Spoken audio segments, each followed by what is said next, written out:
con una oración como de costumbre. Señor y Padre, te agradecemos porque un sábado más podemos estar aquí en tu casa de oración. Y en esta ocasión nos gozamos por una parte porque tenemos aquí a una familia más que nutrirá al grupo, nos gozamos de ello, pero también por otro lado un poco tristes porque Víctor y Fanny no pueden estar con nosotros. Señor, te rogamos que tú seas el gran médico, que tú pongas tu mano para que Víctor pronto pueda estar establecido, pueda continuar con esta labor, tu obra, y podamos tenerlo aquí con nosotros, para que también pueda hacer esos viajes misioneros en los cuales lleva tu mensaje por doquier.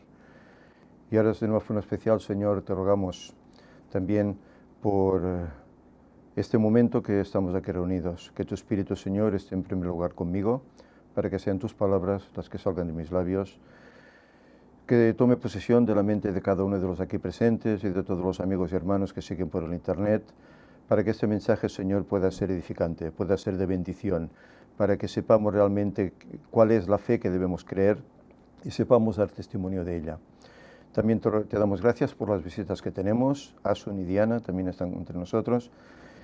Y, Señor, te rogamos pues que en este tu día santo hagamos tu voluntad y que tu paz nos rodee. En nombre de Jesús te lo pedimos. Amén. Amén. Bienvenidos, hermanos y amigos.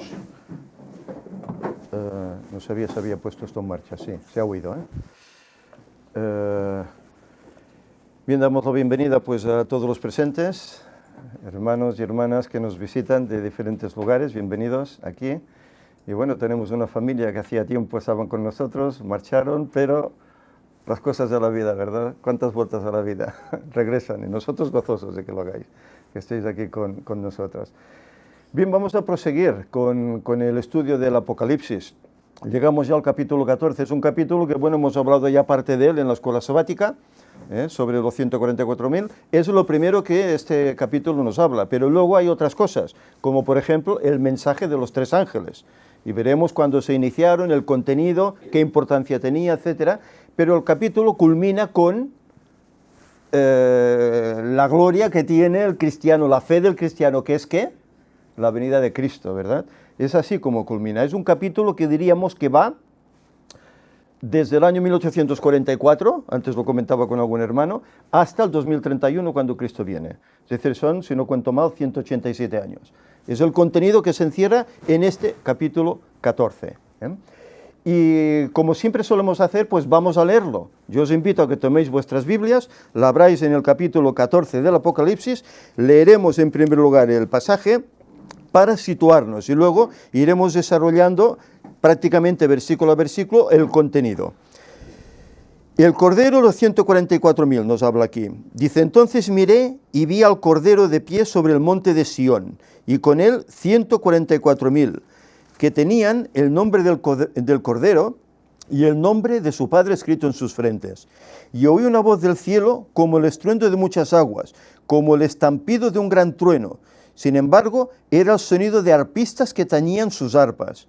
Cantaban un cántico nuevo ante el trono, ante los cuatro seres vivientes y ante los ancianos. Y ninguno podía aprender ese cántico sino los 144.000 que fueron redimidos de entre los de la tierra. Estos son los que no se contaminaron con mujeres, pues son vírgenes. Son los que siguen al Cordero por donde quiera que va. Estos fueron comprados de entre los hombres por primicias para Dios y para el Cordero, y en sus bocas no se halló engaño, porque son sin mancha. Entonces vi otro ángel que volaba por en medio del cielo, con el Evangelio eterno, para predicarlo a los que habitan en la tierra, a toda nación, tribu, lengua y pueblo, diciendo a gran voz, temed a Dios y dadle gloria, porque ha llegado la hora de su juicio, y adorad al que hizo el cielo, la tierra, el mar y las fuentes de las aguas. Un segundo ángel lo siguió diciendo, ha caído la gran Babilonia, la que ha dado a beber a todas las naciones del vino del furor de su fornicación. Y un tercer ángel lo siguió diciendo a gran voz, si alguno adora a la bestia de su imagen y recibe su marca en su frente o en su mano, éste también beberá del vino de la ira de Dios, vaciado puro en la copa de su ira, y será atormentado con fuego y azufre ante los santos ángeles y ante el Cordero. Y el humo de su tormento sube para siempre jamás. Y los que adoran a la bestia y a su imagen, y los que reciben la marca de su nombre, no tienen reposo ni de día ni de noche. Aquí está la paciencia de los santos, los que guardan los mandamientos de Dios y la fe de Jesús. Y oí una voz del cielo que dijo: escribe, bienaventurados los que de aquí en adelante mueren en el Señor. Cierto dice el Espíritu, para que descansen de sus fatigas y sus obras les sigan. Entonces miré, y vi una nube blanca, y sobre la nube uno sentado semejante al Hijo del Hombre, con una corona de oro en su cabeza, y en su mano una hoz aguda. Y del santuario salió otro ángel, y clamó a gran voz al que estaba sentado sobre la nube: toma tu hoz y siega, porque ha llegado la hora de segar, y la mies de la tierra está madura. Y el que estaba sentado sobre la nube pasó su hoz por la tierra y la segó. Después otro ángel salió del santuario que está en el cielo, también tenía una hoz afilada, y del altar salió aún otro ángel que tenía poder sobre el fuego, y gritó a gran voz al que tenía la hoz afilada: toma tu hoz afilada y vendimia los racimos de la vid de la tierra, porque sus uvas están maduras. Y el ángel pasó su hoz afilada por la tierra, vendimió la viña de la tierra, y echó la uva en el gran lagar de la ira de Dios. Y el lagar fue pisado fuera de la ciudad, y del lagar salió sangre hasta los frenos de los caballos por 1600 estadios. En números serían unos 300 kilómetros, más o menos. Pues bien, aquí nos encontramos pues ante este capítulo 14. No hace poquito estudiamos el capítulo 13, ¿verdad? ¿Qué encontramos allá? ¿Os acordáis? En el capítulo 13, dos bestias singulares, ¿no? Una que salía del mar porque el mar en la Biblia significa pues gentes, muchedumbres, multitudes. Salía del mar, es decir, que salía de un continente muy habitado como es Europa, salía de allí. Pero se dice que también salía otra bestia, mansa como un cordero, con dos cuernos, ¿verdad? Y que subía, ¿de dónde? De la tierra. Claro, la tierra en la Biblia representa un lugar deshabitado, un lugar inhóspito, ¿verdad? Y claro, eso hace referencia a ¿quién? Una, a la Iglesia Católica Apostólica Romana, la primera que sale del mar, y la otra, pues, a su compañero, Estados Unidos de Norteamérica. Estas son las dos bestias de las cuales habla aquí.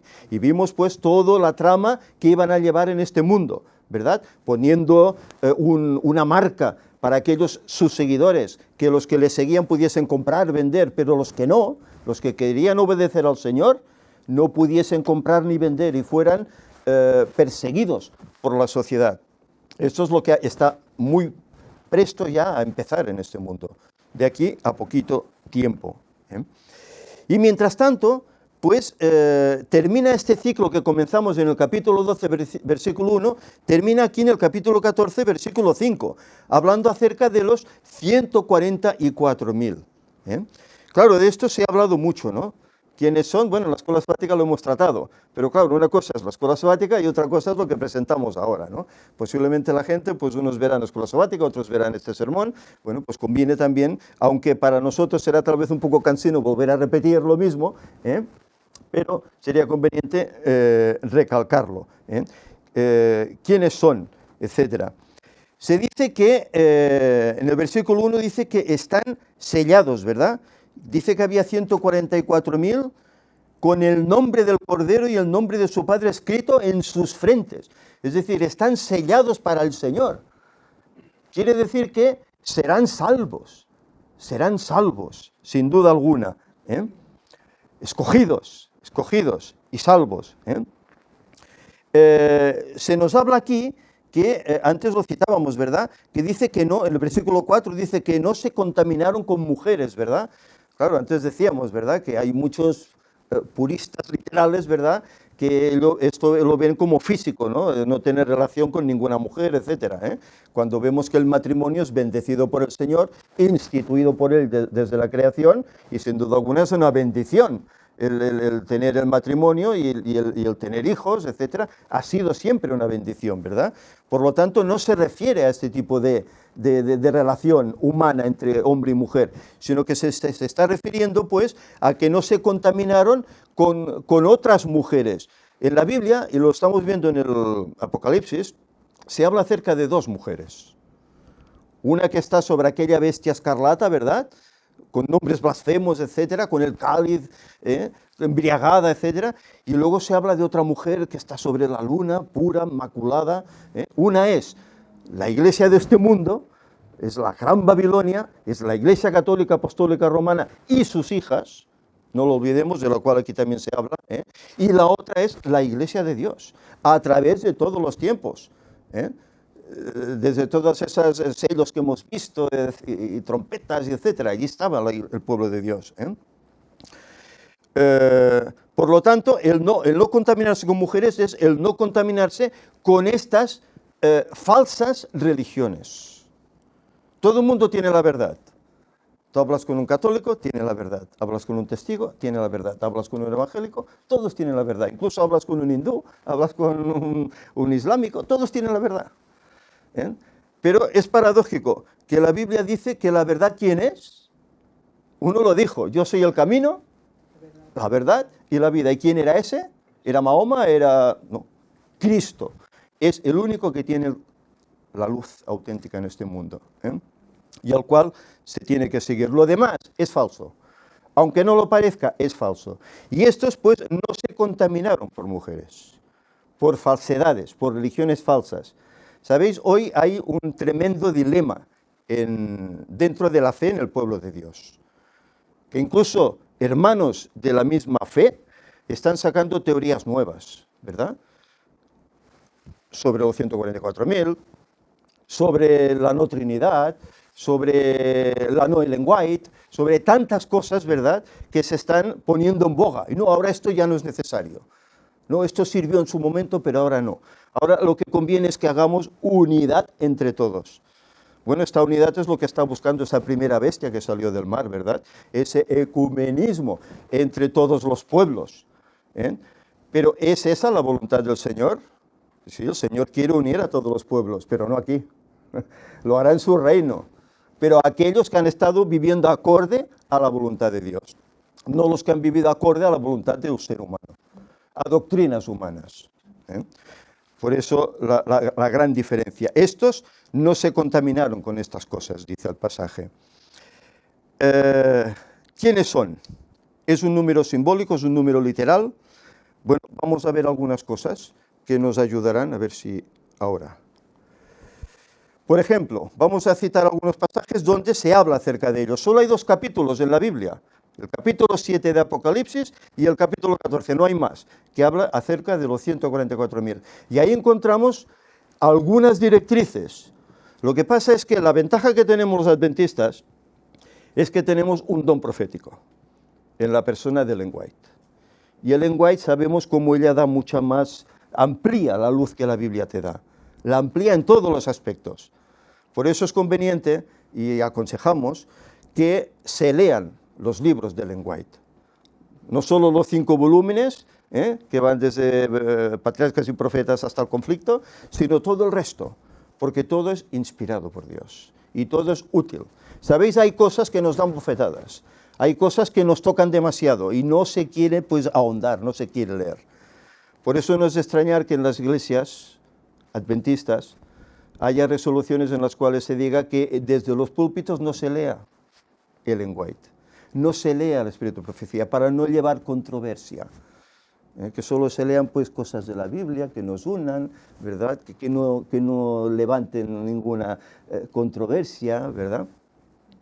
Hasta eso hemos llegado, y esto es apostasía, porque veremos cómo aquí se está hablando de un movimiento que nació para dar un mensaje especial al mundo, un triple mensaje, que luego vemos, cuando lleguemos, como no solo son 3, sino que son 4 mensajes, ¿verdad?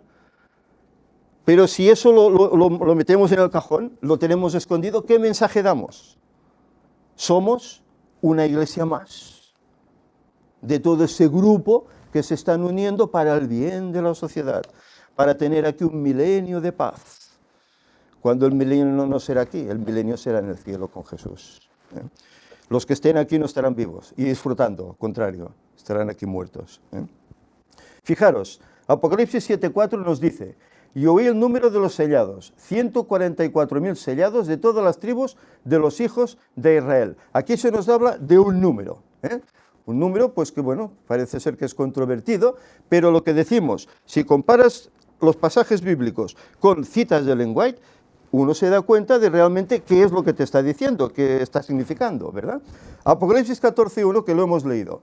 Y miré y aquí el Cordero estaba sobre el monte de Sión, y con él 144.000 que tenían el nombre de su Padre escrito en su frente, es decir, estaban sellados por el Señor. ¿Os acordáis de aquella diapositiva que os puse en la última ocasión?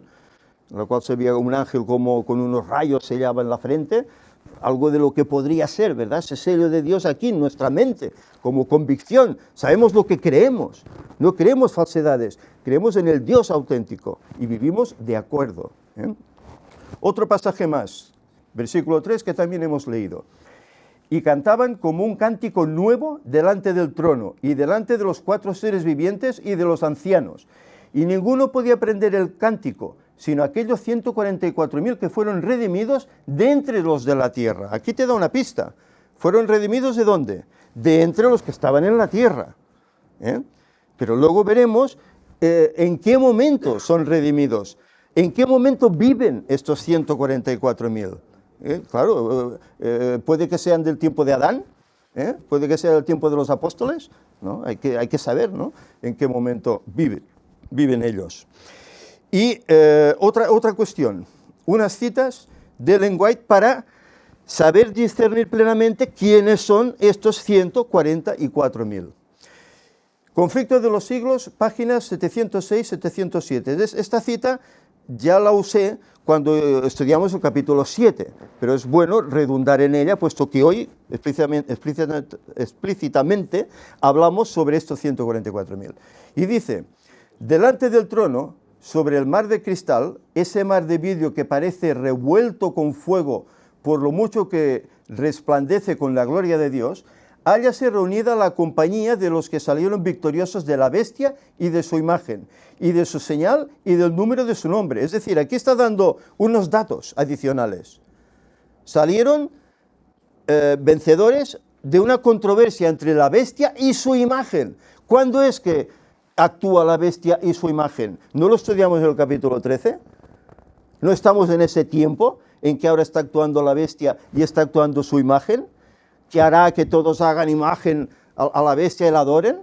No estamos en ese tiempo. Entonces, ¿dónde están los 144.000? Pues tienen que estar en nuestros días, no pueden estar antes, ¿eh?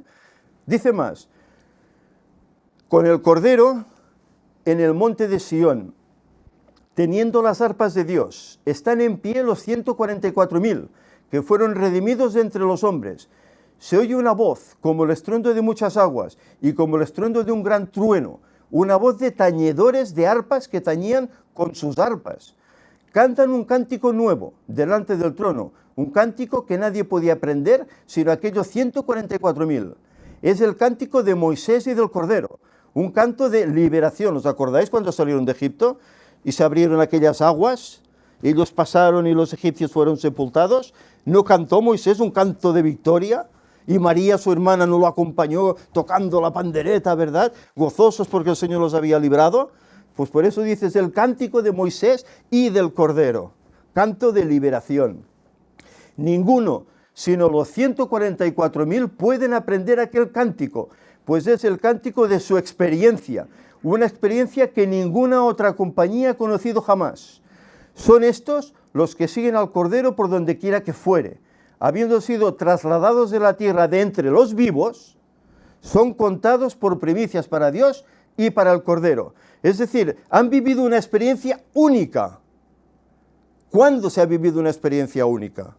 ¿Durante 1260 años? Muchos vivieron esa experiencia. Durante 1260 años, muchos. Pero una experiencia única, en el cual hay un acoso, un ataque para destruir al resto del pueblo de Dios, ¿cuándo será eso? Cuando haya la gran persecución, la gran crisis final, que levantarán a causa de qué, de esas leyes dominicales, etc. Y el que no obedezca será perseguido, será tachado por la sociedad. Y ellos viven esa experiencia, pasan por ella. Y a más vemos como luego veremos cómo pasan también a través de lo que antes decíamos, las plagas que caen en este mundo. Viven esa angustia de Jacob. ¿Me habré arrepentido de mis pecados? ¿Seré salvo? ¿Habrá una mancha que impedirá mi salvación? Por eso tendrán esa angustia que tuvo Jacob, ¿verdad? ¿Seré acepto ante mi hermano? ¿Me quitará la vida? Y tuvo que lidiar el ángel del Señor con él para darle esperanza. Estás perdonado. Ellos no lo sabrán hasta que vean esa nube. Cuando vean esa nube, sabrán entonces que están perdonados y son salvos. Pero hasta ese momento tendrán esa duda. Sigue más. Dice, estos son los que han venido de grande tribulación. Han pasado por el tiempo de angustia, el cual nunca ha sido desde que ha habido nación. Han sentido la angustia del tiempo de la aflicción de Jacob. Han estado sin intercesor durante el derramamiento final de los juicios de Dios. Las plagas, las 7 plagas finales, pero han sido librados, pues han lavado sus ropas y las han blanquecido en la sangre del Cordero. Es decir, han formado un carácter idóneo, semejante al de Cristo, para estar en su presencia. En sus bocas, dice, no ha sido hallado engaño, están sin mácula delante de Dios. ¿Es que Cristo dijo, el diablo no tiene nada conmigo? ¿Por qué? Porque no pecó. Pues estos serán sin pecado. Porque los que tengan les serán limpiados, perdonados, y serán perfectos. Por eso están delante del trono de Dios, y le sirven día y noche en su templo, y el que está sentado sobre el trono tenderá su pabellón sobre ellos. Han visto la tierra asolada con hambre, pestilencia, al sol que tenía el poder de quemar a los hombres con un intenso calor, y ellos mismos han soportado padecimientos, hambre y sed. Han pasado esas dificultades. Han pasado hambre, sed, el calor del sol, lo han vivido también ellos, todo eso. Pero no tendrán más hambre ni sed, y el sol no caerá más sobre ellos, ni otro ningún calor, porque el Cordero que está en medio del trono los pastoreará, y los guiará a fuentes vivas de aguas, y Dios limpiará toda lágrima de los ojos de ellos. Se habrá acabado ya el tormento. Esa crisis que va a venir de 3 años y medio tremenda, que ellos vivirán, se habrá acabado. ¿Estaremos nosotros en ese grupo? Veremos qué nos dice el lenguaje. Antes hemos citado algo también. Testimonios para la Iglesia, tomo 1. Y esta cita es crucial. Es crucial porque, antes lo hemos citado también, muchos dicen, no, es que es un número simbólico. Esta cita nos habla de literalidad. La cita que he leído yo antes. Pronto escuchamos la voz de Dios que sonaba como muchas aguas y que nos daba el día y la hora de la venida de Jesús. Los santos vivos, y veis una coma, ¿verdad? 144.000, otra coma, conocieron y comprendieron la voz, mientras que los malvados pensaron que se trataba de un trueno y un terremoto, etcétera, etcétera, etcétera. Es decir, ella aquí hace una distinción. Los santos vivos, 144.000, lo cierra en un número literal, un número exacto. No dice más o menos 144.000, no. Los santos vivos, 144.000, conocieron y comprendieron esa voz de Dios. Es decir, que habla aquí de una literalidad. Además no dice los 144.000 en tono... No. Lenguaje claro. Y aparte, no solo está en este libro, está creo que en Mensajes Selectos, está también esta cita, es decir, que se repite en algunos escritos de ella. Y tal como está aquí, los santos vivos, 144.000, literales. Claro, hay la duda, ¿verdad? En la escuela sabática, la duda. ¿Serán simbólicos? Bueno, la Iglesia lo toma como simbólico. Como toma como simbólico, pues, y espiritual las profecías, etcétera, ¿no? No, son literales. Son literales. Y un consejo que ella nos da. En Maranata el Señor viene. Es una matutina, 21 de agosto, de su época. Esforcémonos con todo el poder que Dios nos ha dado para hallarnos entre ¿quién? Los 144.000. Únicamente los que reciban el sello del Dios vivo obtendrán el salvoconducto para entrar por las puertas de la santa ciudad.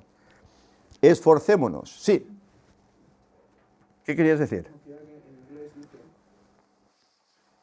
the living saints, 144.000 en número, El número, lo dice así, 144.000 in number, el número. Es decir, en inglés lo dice aún más claro. que da literalidad también a eso, ¿no? Lo tendría que haber puesto en la versión española. Está bien. 144.000 en Sí. número, Bueno, sabemos que algunas traducciones en español pues están un poco adulteradas, ¿eh? A veces lo hemos visto cuando hablamos sobre los 6.000 años, ¿no? Que por más de... Y ese más no está en la versión original inglesa, ¿no? Y claro, para dar a entender que, bueno, no son 6, son más, ¿no? Ah, no se te ha oído lo que decías. en inglés dice 144.000 in number. Sí, en inglés dice el hermano Ángel que dice pues 144.000 en number, ¿no? Es decir, el número de 144.000. Es decir, que lo da como literal, ¿verdad? Es interesante esto, ¿eh? Pues bien, Elena White nos dice esto: esforcémonos en estar dentro, de pertenecer a este grupo. No sabemos. ¿Tú sabes si el Señor te llevará al descanso antes o te dejará vivir hasta el final? No sabemos. Pero por si acaso tenemos que mantenernos fieles, ¿verdad? Y hacer su voluntad y predicar el Evangelio y vivirlo y compartirlo. Porque no sabemos, no contaminarnos con esas cosas de las que estamos realmente rodeados, incluso por hermanos que nos instigan a ello, ¿eh?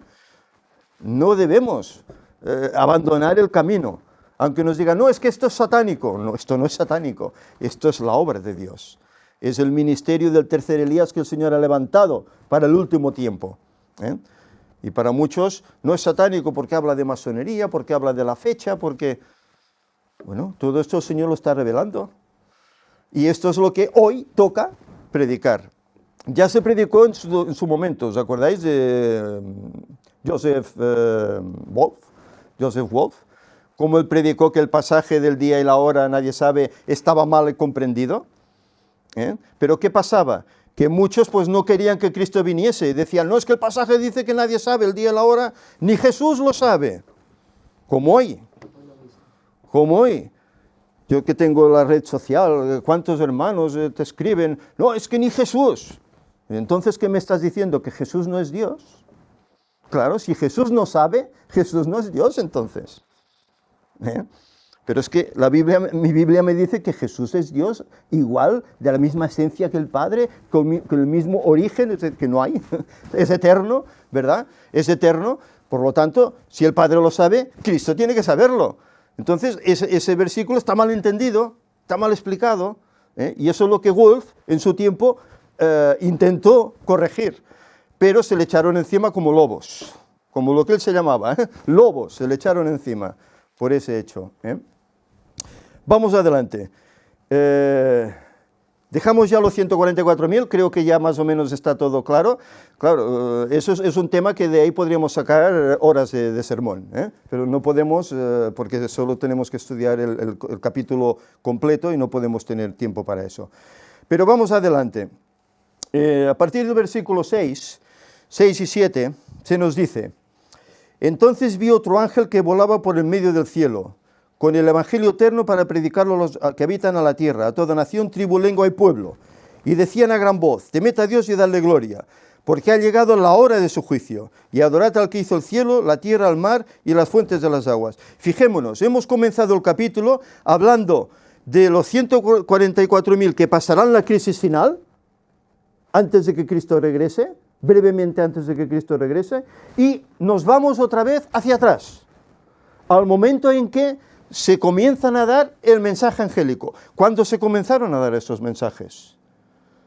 ¿Se dieron en los tiempos de los apóstoles? ¿O se dieron en los tiempos de los reformadores? No. Hay un momento puntual en que esos mensajes se dan y la gente los oye. Y muchos, sinceros, los aceptan y los abrazan y los comparten y los predican también, ¿eh? Vamos a verlo todo esto. Estos ángeles, sin duda alguna, son simbólicos. Estos sí que son simbólicos. Porque el mensaje, ¿quién lo da? Mirad qué dice aquí. Mateo 28, 19 y 20. Por tanto, id y haced discípulos a todas las naciones, bautizándolos en el nombre del Padre, del Hijo y del Espíritu Santo, enseñándoles que guarden todas las cosas que os he mandado. Y aquí estoy con vosotros todos los días, hasta el fin del mundo. ¿A quién se lo dice esto? ¿A un ángel? Cristo se lo dice a sus discípulos, al hombre, a la mujer creyente. ¿Para qué? Para que vayan y prediquen y hagan discípulos, que se añadan a ese grupo que pueden ser salvos. Es decir, que estos tres ángeles es un simbolismo de un mensaje que el hombre, el ser humano, tiene que compartir con sus contemporáneos y dárselo a ellos también. No son realmente ángeles, aunque el poder de los ángeles está detrás. Y los ángeles, sin duda alguna, colaboran y ayudan. ¿Cuántas vicisitudes no han pasado los que han predicado el Evangelio? Y los ángeles han estado ahí sosteniendo, a veces hasta en persona. Han aparecido ángeles sosteniendo, ayudando a hermanos que han estado dando el Evangelio. Pero el Evangelio solo está encerrado para que sea el hombre el que lo dé, no el ángel. Ellos quisieran, pero el Señor nos lo ha dejado a nosotros. Si amas a tu prójimo, comparte la verdad con él. Esa es la prueba del amor real entre nosotros. Darnos ese mensaje de esperanza. Hay un agudo contraste en la Biblia entre los poderes terrenales y los celestiales. Los terrenales ya vemos que son, ¿qué? Bestias fuertes, feroces, ¿verdad? Pero los celestiales, ¿qué suelen ser? Ángeles. Ángeles con mensajes. Es la diferencia. Juan habla de otro ángel, porque anteriormente en la visión de las trompetas, un ángel anunciaba 3 ayes. ¿Os acordáis? Visión de las trompetas, dice, ¡ay, que vienen 3 ayes! ¡Ay, ay, ay! ¿Verdad? Un ángel. Y ahora aquí él está hablando de, vino otro ángel. Es decir, se añade otro ángel. Claro, ¿cuántos ángeles hay? Son infinitos, ¿verdad? Pero todos trabajan en favor del ser humano. Todos trabajan en nuestro favor, para nuestro bien, para que prosigamos el camino y no nos apartemos de él. ¿En qué tiempo debía darse este mensaje? Antes lo decíamos, los apóstoles predicaron algo parecido. Mirad, por ejemplo, Hechos 17:31. Mirad, dice, por cuanto ha establecido un día en el cual ha de juzgar al mundo con justicia, por aquel varón a quien ha designado, dando fe a todos al haberle levantado de entre los muertos. Es decir, aquí parece ellos que anunciaban un juicio, ¿verdad? Anunciaban. Mirad otro pasaje, Santiago 2:12.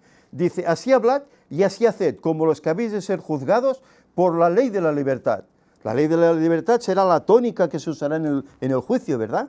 Será el reflejo, Otro más, Pedro, en 2 de Pedro 2, 4 y 9, dice, porque si Dios no perdona a los ángeles que pecaron, sino que habiéndolos arrojado al infierno, que es la tierra, los entregó a cadenas de oscuridad para ser reservados para el juicio, entonces el Señor sabe librar de la tentación a los piadosos y reservar a los injustos para ser castigados en el día del juicio. Es decir, ellos hablaron de un juicio, pero ese era su mensaje.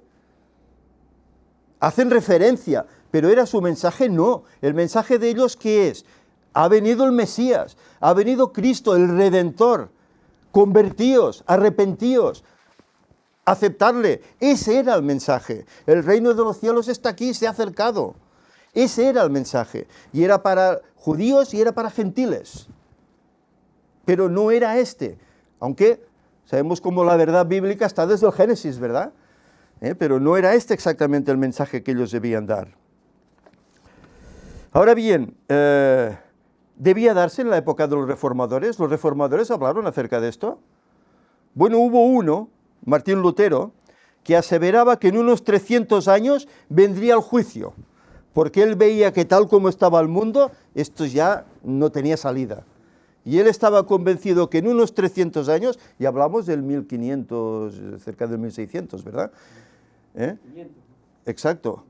En unos 300 años viene, y fijaros, casi lo clavó, porque lo clavó prácticamente, pero no era su mensaje. Su mensaje que era denunciar el poder avasallador que tenía la Iglesia Popular, cómo había deteriorado y cambiado las doctrinas. Este era el mensaje. Por eso él fue allí a Gutenberg y colgó aquellas 95 tesis contrarias a lo que la Iglesia estaba haciendo, que la Iglesia había deteriorado, había convertido la doctrina de Cristo, la verdad bíblica, en doctrina humana. Lo había destruido todo. ¿Este mensaje debía darse en el tiempo de los 144.000? No, porque ese tiempo ya es el final. Ya es el final, es cuando pasan la gran crisis, ¿verdad? Cuando ven caer las plagas, etc. No ese es el momento. Fijémonos que este primer ángel habla acerca de un juicio. El segundo ángel habla acerca de la caída de Babilonia. Y el tercero de la no adoración a la bestia y a su imagen. Entonces, quiere decir que todo esto tiene que ser anterior. El poder de la bestia fue desde el año 538, estamos ya saciados de decirlo, ¿verdad? Hasta el 1798, cuando recibió el ¿qué? Esa herida mortal, ¿verdad? Fue cuando tuvo su protagonismo, por así decir, ¿eh? Es a partir de ahí que debe comenzar el mensaje del juicio y el mensaje de la caída de este poder. A partir de ahí. ¿Sabéis? Cuando en esa época, 1798, el papado sufrió ese azote, hubo gozo. Hubo gozo en muchos creyentes, porque se veían liberados ya de toda esa oposición. Ellos sabían lo que ese poder había estado haciendo durante estos 1260 años. Lo sabían. Y se llenaron de gozo. Y es cuando entonces vino ganas de estudiar libremente la Biblia, sin coacciones, sin impedimentos. Además, se dice que este primer ángel es el mismo que el del capítulo 10, que le dice a Juan que coma el librito, que será dulce en la boca y que amargará luego su vientre. Y esto lo estudiamos en el capítulo 10, ¿verdad? Toma el librito, cómelo. ¿Y qué pasó? Será dulce en la boca. ¿Por qué? Porque había una expectativa dulce. Cristo viene, Cristo viene. Pero aquí que llega el día en el cual se está predicando este mensaje, llega el día y Cristo no aparece. ¿Y entonces qué pasó? Amargó el vientre. ¡Qué chasco! ¡Qué chasco tan tremendo!, ¿verdad?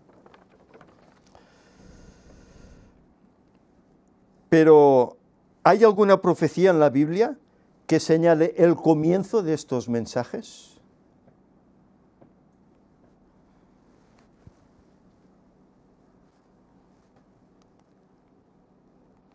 ¿Se me ha saltado una? Falta ese. Sí. La séptima trompeta, quizás. No, Daniel 8:14. Se me ha saltado. Es el siguiente. Es la siguiente, ¿eh? Pues se han intercambiado, ¿eh? Porque primero tenía esta y luego tenía la otra, se han intercambiado.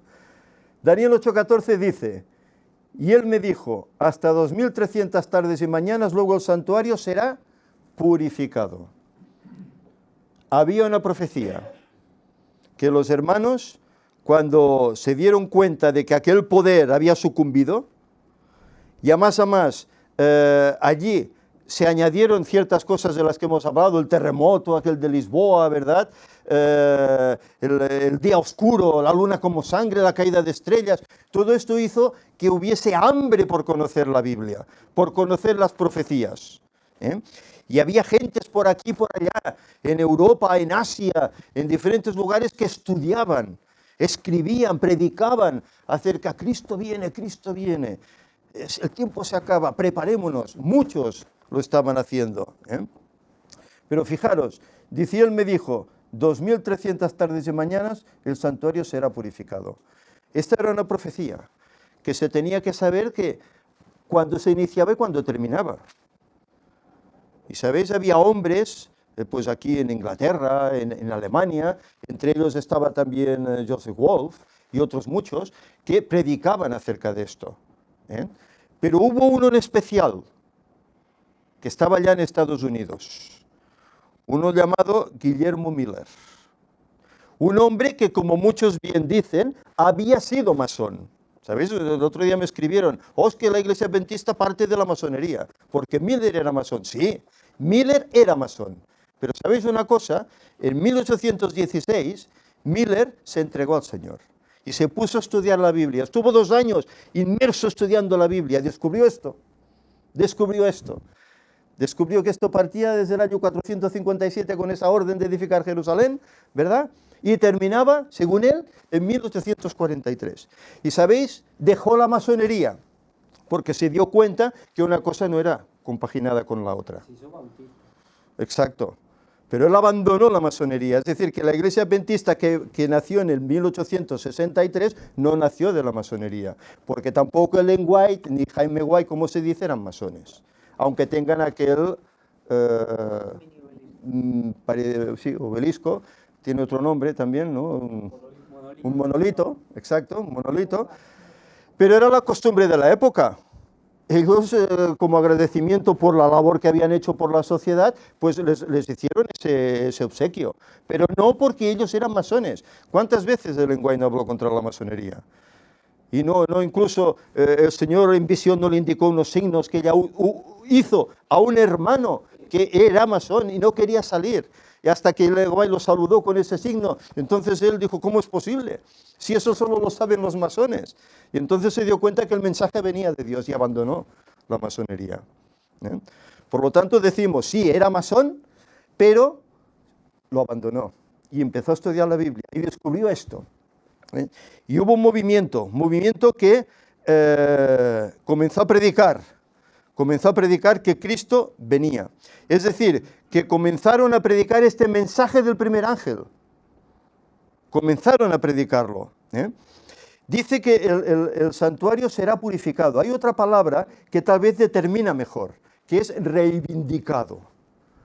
Reivindicar es, según el diccionario, es colocar las cosas en su debido lugar. Algo que se ha deteriorado. Y no se había deteriorado el santuario. ¿Qué hizo la Iglesia Católica? Echarlo por tierra. Cambió los tiempos, cambió la ley, destruyó el santuario, ¿verdad? Y puso, ¿qué? La misa y tantas cosas, ¿verdad? Pues esto se tenía que reivindicar. Y a partir de ahí esos creyentes reivindicaron la labor del sacerdocio de Cristo como intercesor allá en el santuario. Lo que ellos creían que el santuario era aquí en la tierra. Y de ahí vino el chasco, de ahí vino la problemática, ¿verdad? Ahí vino la problemática. En el Antiguo Testamento sabemos cómo el santuario era purificado en un día en concreto. 10 de Tirre, que era el séptimo mes. Era ya terminando el año. Había el gran día del Yom Kippur, en el cual el sacerdote tenía que tomar 2 carneros, uno para Jehová y otro para Azazel, y ofrecer a uno, el de Jehová, ofrecerlo como sacrificio, representando a Cristo, ¿verdad? Y el otro, el de Azazel, que se le imponían las manos, se le imponían los pecados, era llevado al desierto para que allí las fieras lo devorasen, ¿verdad? Representando al diablo cuando durante el milenio va a quedar aquí atrapado durante 1000 años sin poder ir a ningún otro lugar. Esto es lo que representaba. Y era un día de juicio. Ellos lo descubrieron. El Yom Kippur era juicio sobre el pueblo. El que no estaba alistado con el Señor, que había confesado sus pecados, podía ser eliminado del pueblo. Por eso el pueblo tenía que estar purificado, preparado para ese día. Y ellos se dieron cuenta que esto era el juicio. Y en esa época, ese día de juicio del Yom Kippur caía en el 22 de octubre de 1844. Y esto, ¿sabéis quiénes los descubrieron? Los, seguidores de Miller. Se dieron cuenta que Miller se había equivocado en un año, y dijo, no, es que esto no termina en el 43, sino que termina en el 44. Entonces se dieron cuenta que la fecha era esta. Pero claro, ellos estaban convencidos que es que Cristo venía, y no era eso. Luego entendieron. ¿Por qué? Porque llegó la fecha, ¿y qué ocurrió? Cristo no vino. Pero ellos se dieron cuenta que habían estado predicando un mensaje, y que ese mensaje era aceptado por muchos, pero rechazado por la gran mayoría. Y la gran mayoría eran iglesias relacionadas con Roma o hijas de Roma, por así decir. Se dieron cuenta de eso. Y bueno, ellos aquí aún no sabían la verdad del sábado, ni sabían muchas verdades que hoy la iglesia tiene, ¿verdad? Pero comenzaron a predicar este mensaje. Y bueno, la cuestión es que, sabéis, hubo un número allá en América como de 135.000 personas que aceptaron este mensaje. Cuando comenzaron a predicar la hora del juicio viene. 135.000 personas. ¿Eh? Y luego, pues, ellos continuaron predicando incluso el segundo mensaje, que el segundo mensaje, versículo 8, dice: ha caído la gran Babilonia, la que ha dado a beber a todas las naciones del vino y del furor de su fornicación.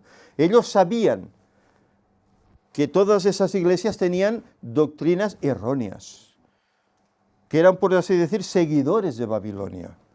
Ellos lo sabían. Y sabéis, muchos de esos que estaban en esas iglesias no querían hacer caso de este mensaje. Pero ellos en el verano del 44 predicaron este mensaje. Y muchos se añadieron, pero otros no quisieron saber nada. Es interesante, es que la historia de la iglesia es interesante, desde luego te llena el leerla.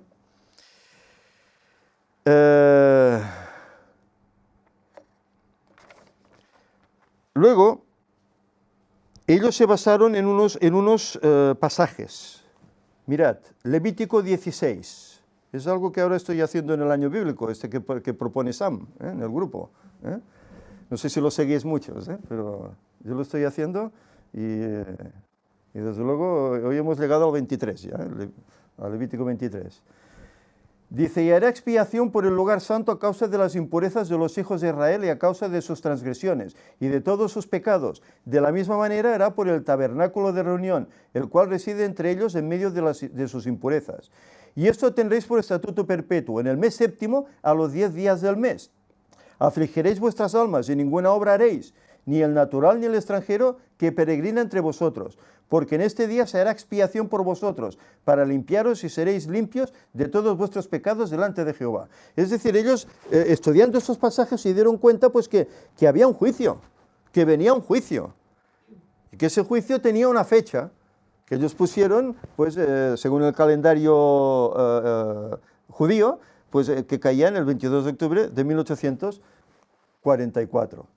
Luego vieron también este pasaje, Daniel 7, del 9 al 14. Estuve mirando hasta que fueron puestos tronos, y el anciano de días se sentó, cuyo vestido era blanco como la nieve, y el pelo de su cabeza como lana limpia, su trono llama de fuego y sus ruedas fuego ardiente. Un río de fuego procedía y salía de delante de él. Millares de millares le servían y millones de millones estaban delante de él. El tribunal se sentó y los libros se abrieron. Yo entonces miraba a causa de la voz de las grandes palabras que hablaba el cuerno, aquel cuerno pequeño. Miraba hasta que mataron a la bestia y su cuerpo fue destrozado y entregado para ser quemado en el fuego. Había también quitado de las otras bestias su dominio, pero les había sido prolongada la vida hasta cierto tiempo. Miraba yo en la visión de la noche, y aquí en las nubes del cielo venía uno como hijo del hombre, que vino hasta el anciano de días, y le hicieron acercarse delante de él, y le fue dado dominio y gloria y reino, y todos los pueblos, naciones y lenguas le servían. Su dominio es un dominio eterno, que no terminará, y su reino no será destruido. Es decir, aquí hablaba de un juicio, pero ¿antes de qué? De la venida de Cristo. Había un juicio. Y ellos se dieron cuenta, pues realmente hay un juicio y es la hora del juicio. Esta fecha es cuando realmente comienza ese juicio, ¿verdad? Y luego vieron este pasaje, que es tal vez el más explícito. Primera de Pedro 4:17. Porque es tiempo de que el juicio comience ¿por dónde? Por la casa de Dios. Y si primero comienza por nosotros, ¿cuál será el fin de aquellos que no obedecen al Evangelio de Dios?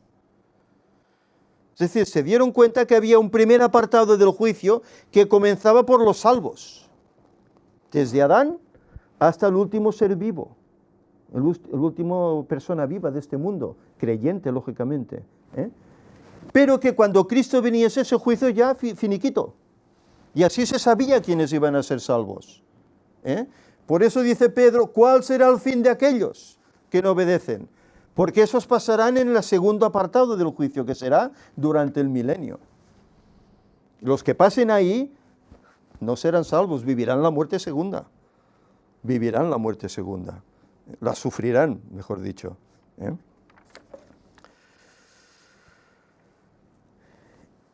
Vieron pasajes como este, porque no entró Cristo en el santuario hecho por manos, figura del verdadero, sino en el mismo cielo para presentarse ahora por nosotros ante Dios. Se dieron cuenta, después de todo ese chasco que padecieron, que había otro santuario y que Cristo había penetrado en él y que por lo tanto comenzaba el juicio allá y comenzaba la reivindicación de ese santuario. Apocalipsis 3:8 dice, yo conozco tus obras y aquí he puesto una puerta abierta delante de ti, la cual nadie puede cerrar porque aunque tienes poca fuerza, has guardado mi palabra y no has negado mi nombre. Una puerta abierta. Esa puerta es la que vio esa iglesia de Filadelfia, una puerta abierta que demostró pues que ahí había una función que el cielo estaba haciendo por el hombre. Y es cuando ligaron entonces todas estas ideas, ¿verdad? Apocalipsis 11:19, que también lo estudiamos, y el templo de Dios fue abierto en el cielo, y el arca de su convenio fue vista en su tiempo, y hubo relámpagos, voces, truenos, terremotos y grande granizo, etcétera, etcétera. Todos esos pasajes son los que a ellos les dieron la seguridad de que había un juicio, que comenzaba en 1844, y ese juicio aún está prosiguiendo. Aún hoy estamos dentro de este juicio. Bueno, hay quien dice que el juicio de los vivos termina pues brevemente, sobre el año 24 o así dicen, ¿no? Que luego pues habrá pues 3 años y medio de juicio de los vivos, no, perdón, de los muertos hasta es lo que se dice, hasta el año 24 de los muertos, y de los vivos será del 24 al 27, hay quien habla de esto, Bueno, son cosas que hay que estudiar, meditar y ver, pero la cuestión es que el juicio terminará cuando termine, ¿qué? El tiempo de gracia del cual antes hablábamos. Ahí finalizará este juicio. Y ellos predicaron el primero, y predicaron el segundo, ha caído Babilonia, y prosiguieron con el tercer mensaje. Versículo 9. Y el otro ángel le siguió diciendo, si alguno adora a la bestia a su imagen y recibe su marca en su frente o en su mano, ese también beberá del vino de la ira de Dios. Ese es un mensaje que ellos también predicaron, pero ¿sabéis? Este mensaje estaba reservado para ahora. Porque es ahora cuando hay que predicar no solo el primero o el segundo, sino también el tercero. Y es ahora cuando el cuarto tiene que unirse, porque el cuarto, ¿de qué está hablando? Está hablando de la caída de Babilonia, ¿verdad? De salir de ella, pueblo mío, porque ahora es el momento. Y este es el mensaje que hoy se debe dar al mundo. Aunque lo triste es que a veces este mensaje se da así superficialmente, solapadamente, escondidamente. Que claro, si das este mensaje, tú tienes que decir quién es esta Babilonia que cae. Tienes que decir, esta Babilonia es la Iglesia Católica, Apostólica y Romana, que ha hecho todo lo que ha hecho, y está pidiendo perdón, pero eso es mentira, porque la Iglesia no cambia, como dice Ellen White. Tienes que decir eso, y sabéis, eso desde aquí, desde un púlpito, en una iglesia, no se puede decir, por los pactos que hay, para recibir subvenciones, etcétera, etcétera. Callemos. Entonces este mensaje solo se da a nivel particular. Un estudio bíblico, y a veces, porque estos estudios también se han sustituido por otros que se llaman la fe de Jesús, que son laik, que no hablan de estas cosas, no se mojan en eso. Y esto es lo triste. Y sabéis, ellos descubrieron, estudiando esto, la verdad del sábado, lo que antes decíamos. Raquel Ox y otros comenzaron a escribir, a guardar el sábado, y hicieron publicaciones, y ellos leyeron y se dieron cuenta que había un sábado por guardar. Leyeron Hebreos, ¿verdad? Queda un reposo para el pueblo de Dios, etc. Y se dieron cuenta y predicaron la hora del juicio y predicaron la verdad del sábado. Porque ¿qué dice el pasaje? Dice, temed a Dios y dadle gloria porque a la hora de su juicio ha llegado, y adorad a ¿quién? Al que hizo el cielo, la tierra, el mar y las fuentes de las aguas. ¿Qué hizo cuando terminó de crear el cielo, la tierra y el mar? Descansó en un día especial que bendijo, y será santo por siempre. No es que el sábado hoy no, hoy el domingo, sino cualquier día da lo mismo. Somos salvos por gracia. Sí, claro, la gracia de Dios gratuita. Pero el Señor nos exige, nos demanda de nosotros que seamos obedientes a sus requerimientos. Si me amáis, guardad mis mandamientos. Y los mandamientos no son gravosos. Es un gozo cumplirlos, andar en ellos. De todas estas cosas se dieron cuenta ellos.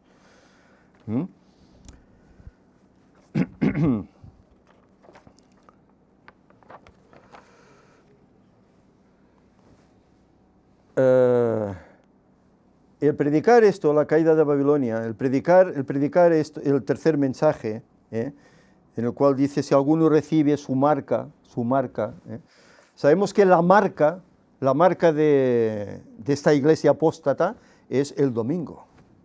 Y es el día pues que la mayoría de los protestantes, queriendo sin querer, se reúnen, adoran al Señor. Bueno, porque resucitó el domingo, etcétera, lo aceptan también. Pero no se dan cuenta que están haciendo eso, haciendo homenaje a Roma, siguiendo los caminos de Roma, no se dan cuenta de eso. No es que el sábado solo era para los judíos. Cuando Jesús dijo, el sábado por causa del hombre es hecho. ¿Adán era judío? Faltaban más de 2000 años para que viniera el primer judío que fue Abraham. Faltaba mucho. Por el hombre fue hecho el sábado.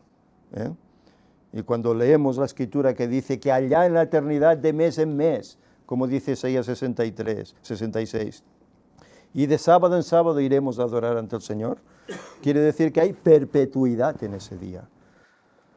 Que no ahora sí, ahora no, ahora otra vez, ahora no, no. Sí siempre. Pasa que el hombre, engañado por el diablo y haciendo sus doctrinas, pues lo dejó de lado, ¿verdad? Los que lo obedecían, muchos de ellos, pues ponían unas leyes tan atroces que era imposible guardarlo, que es lo que hacían los fariseos, etcétera, ¿verdad? Y Jesús tuvo que decir, no, es que no es así, es asá. Es lícito hacer bien en sábado. No, eso es trabajar, eso... por eso querían matarle, ¿no? Porque traspasaba, según ellos, el sábado. Pero el sábado ha quedado ahí para la eternidad.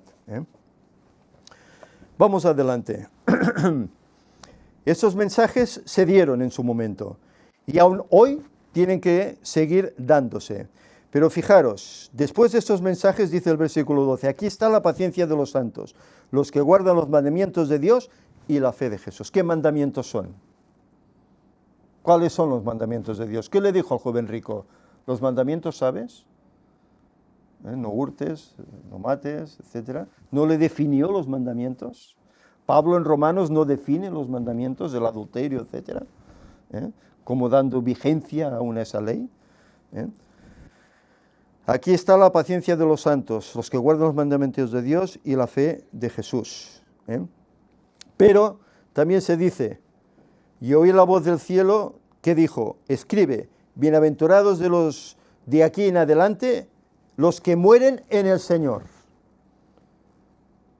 Su espíritu descansará y sus fatigas y las obras con ellos siguen.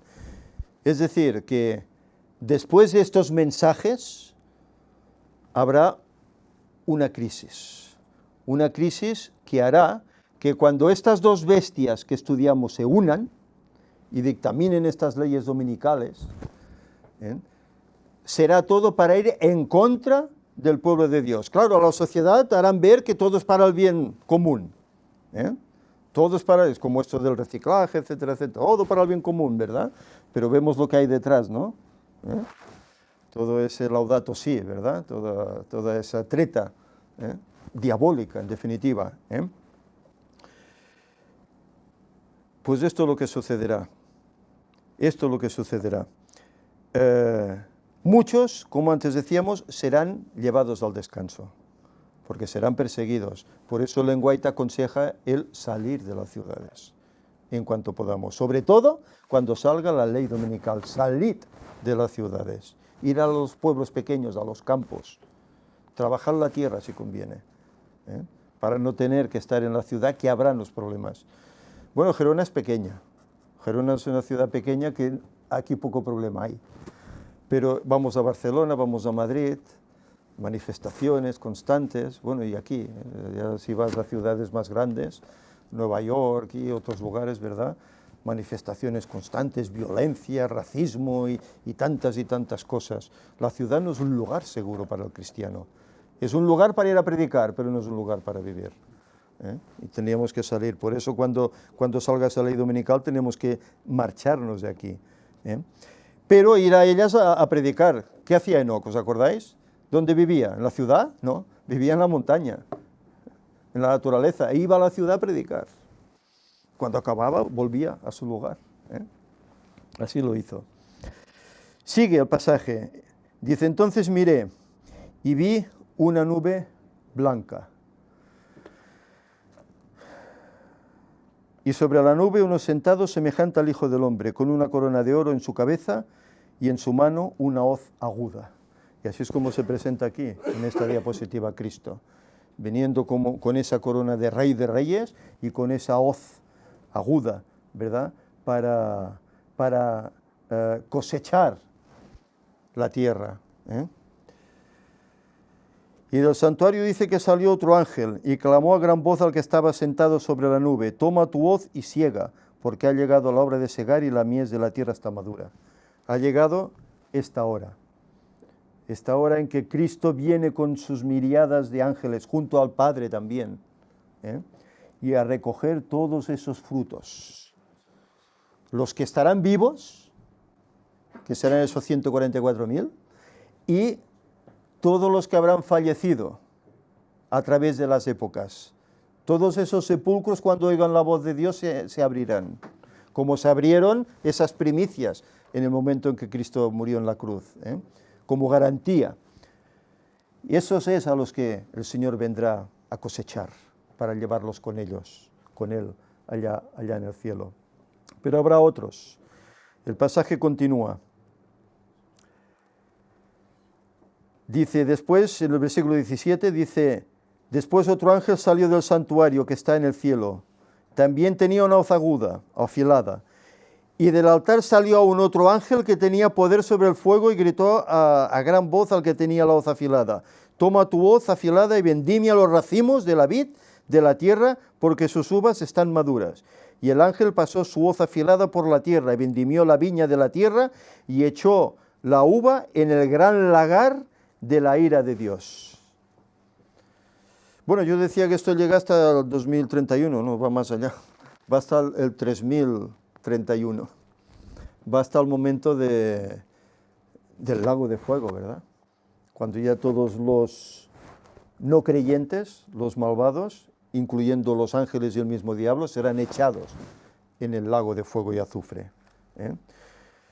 Pero claro, hay quien dice, bueno, porque claro, parece que esto pues tiene que quemar siempre, ¿no? Tiene que quemar por siempre, el fuego eterno, ¿no? El infierno. Bueno, ¿por qué se le llama eterno? Se le llama eterno porque viene de Dios, ¿no? Sodoma y Gomorra aún están quemando. Se quemaron en un momento, ¿verdad? Se quemaron, se apagó el fuego, que era un fuego eterno. ¿Por qué? Porque venía de Dios. Pero hizo su obra y consumió y se acabó.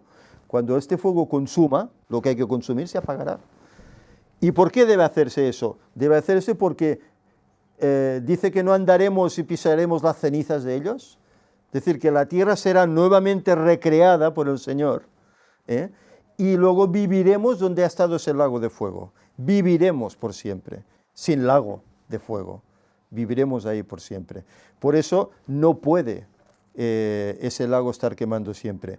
¿Sabéis? Hay quien dice que ese fuego durará 1000 años, el 8º milenio. No sé, son especulaciones que están ahí. Personalmente me gustaría estudiarlo, no lo veo claro, porque lo que lo señala la semana de 7 días o los 7 milenios es una cosa la semana de la creación, otra cosa el candelabro, ¿verdad? Otra cosa pues trabajar la tierra 6 años y el 7º descansar, etcétera, etcétera. Pero se habla de 7, no de 8. Bueno, hay quien dice que será un milenio entero en el cual ellos estarán quemando. Bueno, son cosas que hay que estudiar y que supongo que el Señor irá revelando en su momento, ¿verdad? Dice, y el versículo 20 para finalizar, dice, y el lagar fue pisado fuera de la ciudad, y del lagar salió sangre hasta los frenos de los caballos por 1600 estadios. que son más o menos unos 300 kilómetros. Claro, ¿qué quiere decir esto? No sé, yo solo sé que 1 y 6, ¿cuánto suma? 7. 7. ¿Y 7 qué es? Plenitud, ¿verdad? 7 es definitivo, 7 es no hay más, ¿no? Es decir, que quemarán ahí, se acabará y punto, y nunca más. ¿Eh? Bueno, pues en síntesis, esto es lo que nos depara el capítulo 14. Nos habla acerca de la promesa que reciben esos 144.000, ¿eh? Luego se habla de ese mensaje que comenzaba ya en 1844, no uno, sino 3 mensajes, que ninguno eliminaba al otro, sino que los 3 eran válidos, aún hoy, ¿eh? Y luego veremos, cuando lleguemos al 18, cómo se añade otro, con otro mensaje que dice que llena toda la tierra, un fuerte clamor, el capítulo 18, ¿eh? Y finalmente hemos visto, pues, la cosecha para unos y la destrucción para otros, ¿eh? Las uvas es como señal de los malos, de los no creyentes, los impíos, ¿verdad? Las uvas. En cambio, el trigo es señal, pues, de los hijos de Dios, ¿verdad?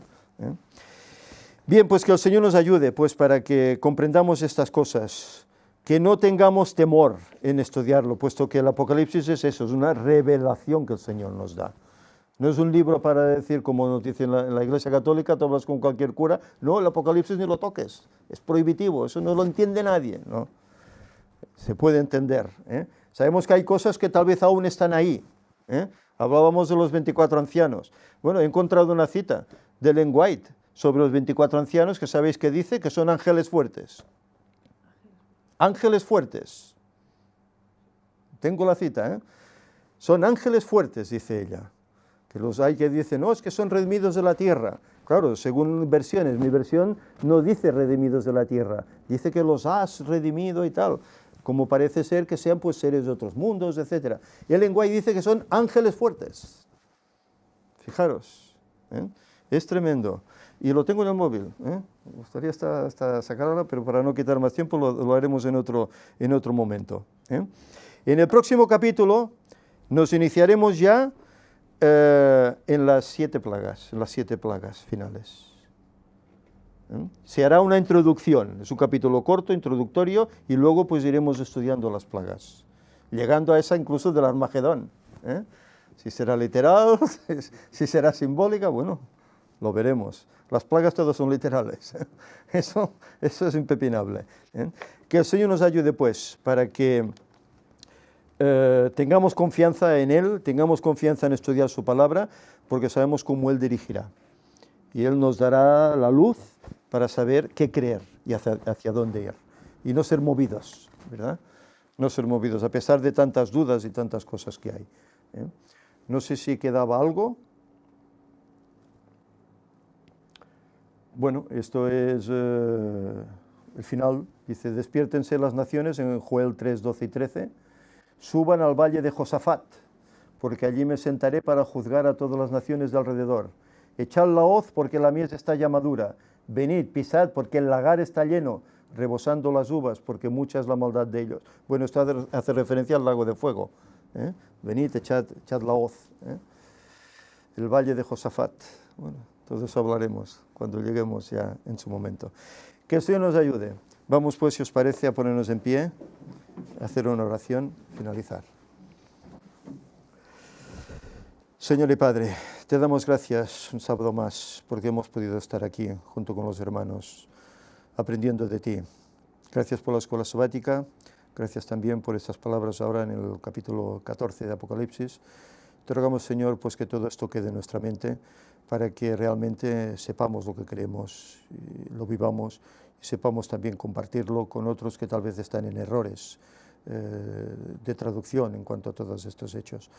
Señor, ayuda a tu pueblo para que despierte, a nuestros hermanos que están allá en las iglesias oficiales, Señor, que se den cuenta del tiempo que vivimos, que tú estás por venir y que hay un mensaje que marca el momento en el cual tú vas a venir a buscarnos. Señor, ayúdanos, pues, para que seamos esos portaluces y que sean muchos, Señor, como en aquel movimiento que hubo en 1844, sean muchos los que te abracen, aunque sabemos que la verdad es que solo un resto quedará. Pero, Señor, que podamos ser de ese grupo, que podamos estar en pie. Si es tu voluntad, que pertenezcamos a los 144.000, y si nos vas a llevar al descanso antes, por el motivo que sea, Señor, que muramos en la fe en nuestro Redentor. Que tu paz, Señor, quede con nosotros. Ayúdanos a guardar tu sábado como es debido, y ayúdanos a hacer tu voluntad y perdónanos todos nuestros pecados. En nombre de Jesús te lo pedimos. Amén. Amén.